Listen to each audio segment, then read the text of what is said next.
नमस्कार दोस्तों, आप देख रहे हैं अपना सिटी न्यूज। मैं मोनिका भारती। आइए नजर डालते हैं दिन भर की कुछ खास खबरों पर। श्री शिरडी साईं धाम शामतगंज के माध्यम से कराया गया गरीब कन्याओं का सामूहिक विवाह। गत वर्षों में ट्रस्ट ने सैकड़ों गरीब कन्याओं का विवाह संपन्न कराया है, जिसमें महत्वपूर्ण व्यक्तियों की उपस्थिति भी रही है। शिरडी साईं सेवा ट्रस्ट गांधी उद्यान में आर्थिक स्थिति से कमजोर वर्ग की 8 कन्याओं के विवाह संपन्न कराए गए। शिरडी साईं सेवा ट्रस्ट वर्ष 2011 से लगातार आर्थिक स्थिति से कमजोर वर्ग है उनकी बेटियों का विवाह कराता चला आ रहा है। अब तक 600 कन्याओं का विवाह करा चुके हैं। 8 कन्याओं का विवाह आज हो रहा है। ये लगातार हमारा उद्देश्य है, जो लोग जिनके माता पिता के पास बिटियां हैं और धन की अभाव है, तो वो अपनी बिटियों के विवाह तय कर लेते हैं। उनकी सारी व्यवस्था खाने से लेकर और जो उपहार स्वरूप सामान है, ये सब व्यवस्था शिरडी साईं सेवा ट्रस्ट करता है।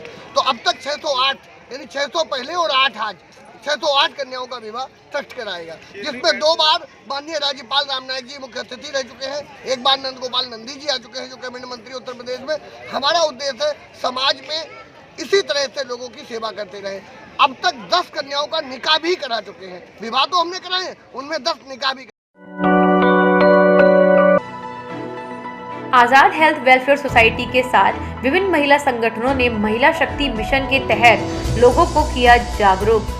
उत्तर प्रदेश सरकार द्वारा चलाई जा रही महिला शक्ति अभियान के तहत पिछले काफी समय से प्रशासन के साथ साथ सामाजिक संगठन भी महिलाओं के उत्थान की बात कर रहे हैं और सरकार द्वारा चलाई जा रही महिला योजनाओं के बारे में लोगों को अवगत करा रहे हैं। इसी कड़ी में आजाद हेल्थ वेलफेयर सोसाइटी के पदाधिकारियों ने इनर व्हील क्लब के संगठनों द्वारा लोगों को जागरूक करने का कार्य किया। क्या नाम है? नमस्कार, मैं अंजना सक्सेना आज़ाद हेल्थ वेलफेयर सोसाइटी की तरफ से और इनर व्हील की सेक्रेटरी के रूप में आज यहाँ पर लेखिका संघ द्वारा हम तीनों समूह के साथ मिलकर आज यहाँ पर हम लोगों ने जो सैनिटरी पैड होते हैं उन बच्चियों में आज हम लोग वितरण किया है। कोरोना के संबंध में भी जानकारी दी। वैसे तो आजकल सभी अवेयर हो गए हैं इसको लेकर, लेकिन हमने और उनको अवेयर करा है और उसके तहत और सैनिटरी पैड वगैरह उनको बच्चों में बांटे हैं ताकि वो स्वस्थ रहें। तो स्वस्थ रहेंगे तो हमारा भारत स्वस्थ रहेगा। धन्यवाद। डॉक्टर राजेंद्र कुमार गंगवार। आज क्या कार्यक्रम चला? आज Azad health welfare society inner wheel men society एवं अखिल लेखिका संघ की ओर से छात्राओं को मिशन शक्ति एवं कोरोना के बारे में जानकारी प्रदान की जाएगी, जिसमें इन लोगों का विशेष सहयोग आज यहाँ रहेगा। और इसके साथ ही जो भी छोटे छोटे बच्चों को, जो नाबालिग बच्चियाँ होती हैं, उनको दिक्कतें होती हैं स्वास्थ्य संबंधी, उनकी जानकारी भी उनको दी जाएगी। मेरा नाम डॉक्टर रोज़ी है। मैं डिस्ट्रिक्ट हॉस्पिटल से हूँ और डी-गेट संस्था की मेंबर हूँ।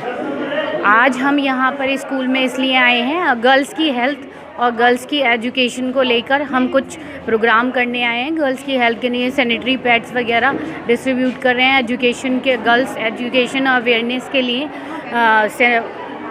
सारा जो स्टेशनरी आइटम्स है वो डिस्ट्रीब्यूट करने आए हैं। रोटरी क्लब और कौन सी संस्था है, इनर व्हील और आज़ाद वेलफेयर भी हमारे साथ इसमें इंक्लूड है। Inner wheel club of Bareilly mercury द्वारा मनाया गया होली महोत्सव, जिसमें क्लब के सभी मेंबर्स ने रंगारंग होली खेली। वहां लोकगीत, होली गीत गाकर कार्यक्रम का एंजॉय किया गया।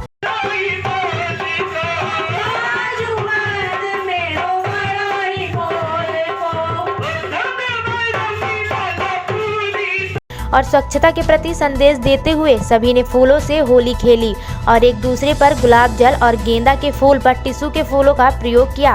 और क्लब ने सभी से अपील की कि होली के अवसर पर अपने शरीर की स्वच्छता का भी ध्यान रखें, जिससे कि केमिकल वाले रंगों का प्रयोग ना करें, वाहनों पर गुब्बारे इत्यादि का प्रयोग ना करें।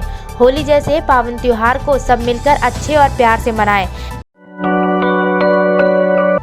बरेली के थाना सुभाष नगर क्षेत्र के गणेश नगर की रहने वाली गुड्डी पत्नी पौसादी लाल घर में 2 दुकानें हैं जो कि खाली पड़ी होने के कारण पड़ोस की रहने वाली बीना कश्यप पत्नी ओमपाल कश्यप को किराए पर दे दी थी, जिसके चलते 1 साल तक बीना ने उसका किराया दिया। उसके बाद बीना ने किराया नहीं दिया। जब इसका विरोध गुड्डी देवी ने किया तब लड़ाई झगड़ा हो गया। 8 साल के लंबे समय तक चलते हुए कोर्ट में ना ही इन्होंने किराया जमा किया था, जब किरायानामा वारंट जारी हुआ, जिसको लेकर उन्होंने किराया मांगा तो लड़ाई परांदा हो गई और मौके पर पुलिस पहुंच गई। पास में आई थी कि मैं उसके मैं मकान किराए पे दे दूँ। हमने सिर्फ ठीक हम दे देंगे, हमने उसे किराए पे दे दिया, तो ना तो उसने हमें किराया दिया और नहीं कोर्ट में जमा किया। हमने जब उससे मांगा तो उसने हमारे ऊपर 50,000 पकड़ी लिख दी। अच्छा 50 फालतू। अच्छा। इनने हमसे 50,000 रुपये लिए हैं। अच्छा। उसके बाद में कोर्ट में केस डाल दिया इसने। कौन है आपकी जिसने कोई दुकान? नहीं है। हाँ। कितनी सालों से आपका विवाद चल रहा है? क्या 7 साल हो गई, 8-9 साल हो गई मान ले वैसे। अच्छा, हाँ। आपने पुलिस में तहरीर वगैरह दी? तहरीर दी, 4-5 फेर हम जीत चुके हैं। अच्छा, हाँ। फिर अब क्या चाहते हैं? अब वो अब क्या ये चाहते हैं हमारे अब कोर्ट के आदेश हुए हैं हाँ। पुलिस के लिए। हाँ। हमारी पुलिस आती होगी। हाँ। हम ये चाहते हैं मीडिया की सहायता मिले और हमारी दुकान खाली हो।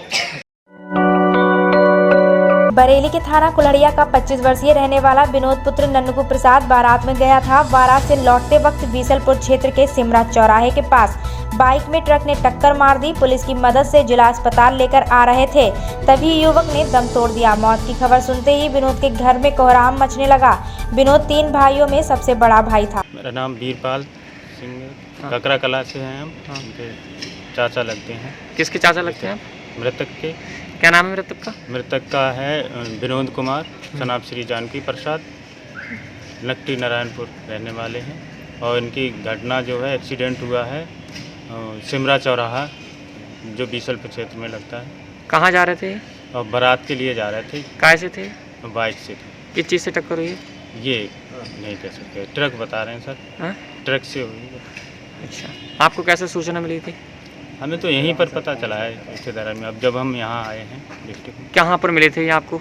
हम तो अभी यहीं देख रहे हैं डिस्ट्रिक्ट में। डिस्ट्रिक्ट में जीवित मिले थे, मृत मिले? क्या मृतक अभी दिखा है मैंने। अच्छा, क्या करते थे ये इलेक्ट्रॉनिक दुकान है बता रहे नक्की में। अच्छा, कितनी उम्र रही होगी इनकी? लगभग 23-24 साल। जिला बदायूं के कस्बा बिलसी का रहने वाला 24 वर्षीय नरेंद्र उर्फ मोनू पुत्र महेशपाल राठौर बरेली के थाना बारादरी क्षेत्र के नवादा से किराए के मकान में रहता था। सैटेलाइट पर गजक के ठेले पर काम करता था। बरेली में 8 साल से किराए के मकान में रह रहा था। 4 भाई बहनों में सबसे छोटा था। माता पिता गांव में रहते थे और छोटी बहन कुछ ही दूरी पर रहती थी। आज बहनोई टीटू ने जब आकर देखा तो वह फांसी के फंदे पर लटका मिला।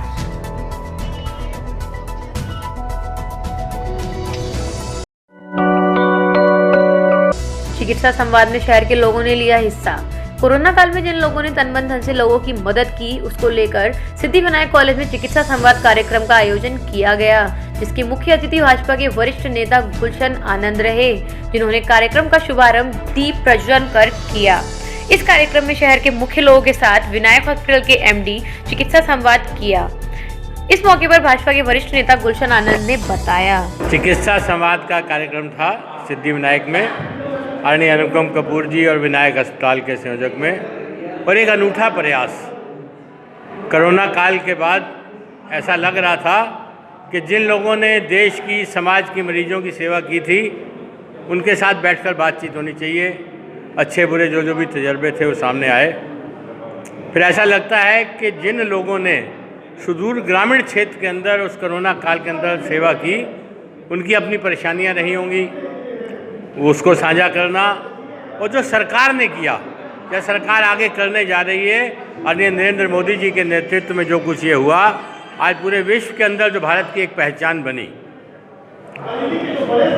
भारतवर्ष को लंबे समय से, आदिकाल से लोग इस बात के लिए पहनते हैं। आज आचार्य धन्वंतरी हों, पतंजलि हों, इस नाम से आज प्रस्तुत किया अपने आप को यशस्वी प्रधानमंत्री ने कि जिस वासुदेव कुटुंबकम की हम बात करते हैं, जिस सर्वे भवन्तु सुखना की हम बात करते हैं, जब मौका लगा तो हमने विश्व को दिखा दिया कि हम अपने क्षेत्र के लोगों को भी कोरोना वैक्सीन लगा रहे हैं और विश्व के अंदर निर्यात भी कर रहे हैं। जबकि विश्व के 100 कार्ड आधुनिक देश अभी तक निर्णय नहीं कर पाए हैं कि इसकी कीमत क्या होगी, पश्चिम देश कौन किसको देगा, आपस में लड़ाई हो रही है।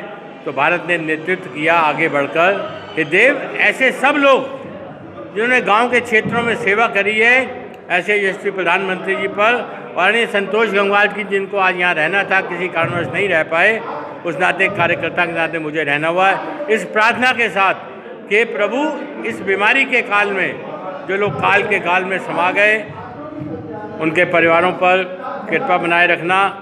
केंद्र और प्रदेश सरकार जो अपने दायित्व का निर्वहन कर रही है वो निरंतर करती रहे, समाज के बीच में हम लोग बने रहें। बरेली कॉलेज को राज्य केंद्रीय विश्वविद्यालय बनाने और 162 अस्थायी कर्मियों को विनियमित करने की मांगों को जारी। बरेली कॉलेज के अस्थायी कर्मियों का आंदोलन 72वें दिन रहा जारी।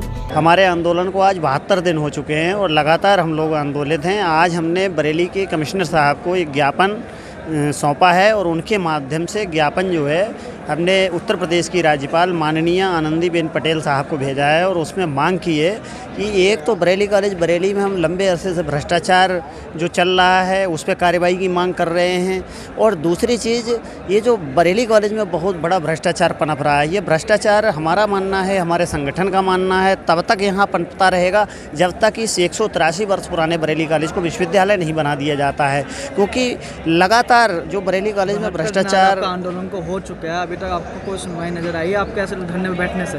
कोई सुनवाई नहीं आई नज़र। इसी के लिए हमने जो है अपने ज्ञापन में ये निवेदन किया है उत्तर प्रदेश की राज्यपाल महोदय से कि हम आपसे मिलना चाहते हैं, कृपा करके हमें जो है मिलने का समय जिला प्रशासन के माध्यम से दिया जाए, और हम इंतजार करेंगे कि उत्तर प्रदेश की महामहिम राज्यपाल महोदया कब हमें समय देती हैं। हम लखनऊ जा करके इस बरेली कॉलेज को विश्वविद्यालय बनाने के लिए और अपने साथियों को विनम्तीकरण के लिए सारा पुलिंदा उनके सामने रखेंगे, जो पत्राचार हुआ है वो उनके सामने रखेंगे, ताकि उनके माध्यम से सरकार को वो चीज़ें ट्रांसफ़र हो सके और सरकार हमारी मांगें पूर्ण करे। अगर नहीं करती है सरकार मांग पूर्ण, तो जैसा कि हम कह रहे हैं 20 तारीख को हम अभी जल्द में ही एक आमरण अनशन करने की तैयारी में, जो अभी 2-4 दिन में ही है।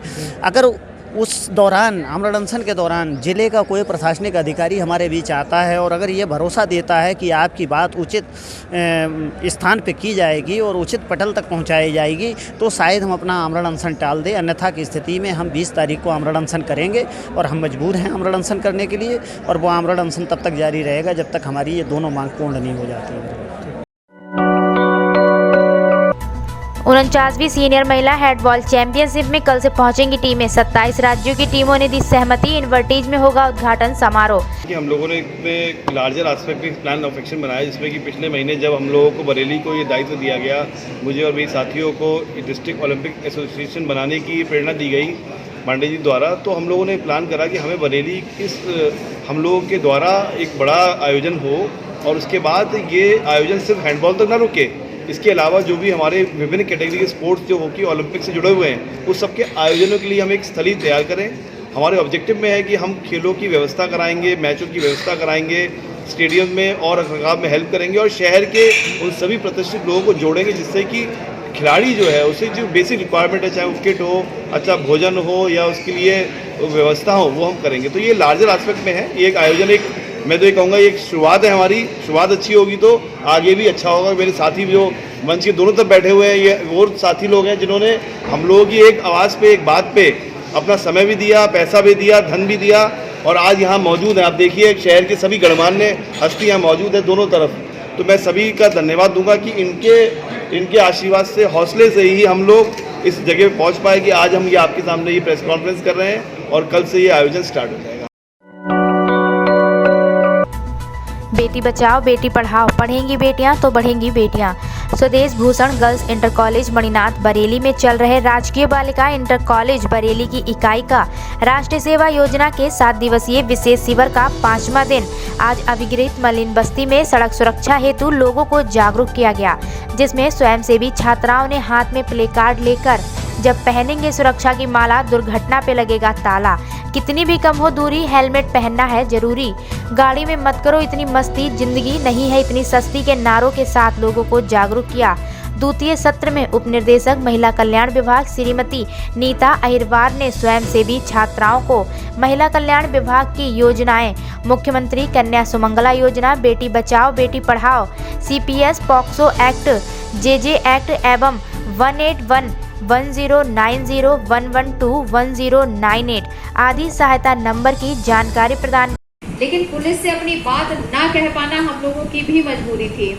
इस चीज को मिशन शक्ति में देखा गया कि महिलाएं जा तो रही हैं थानों में, लेकिन वो अपनी बात नहीं बता पा रही हैं, क्योंकि मान लीजिए ये पुलिस है, ऐसे हुआ ये बैठे हुए हैं, इनके बगल में 4 होमगार्ड या पुलिस कांस्टेबल बैठे हुए हैं, अब वो हमसे पूछ रहे हैं कैसे छेड़छाड़ हुई, तो हम बता पाएंगे क्या? लेकिन पुलिस तो है, एक्ट भी बना है, लेकिन हमारी समस्या वहीं के वहीं थी कि हम इनको बता ही नहीं पा रहे थे कि किसने छेड़ा, क्यों छेड़ा, कब छेड़ा, है ना।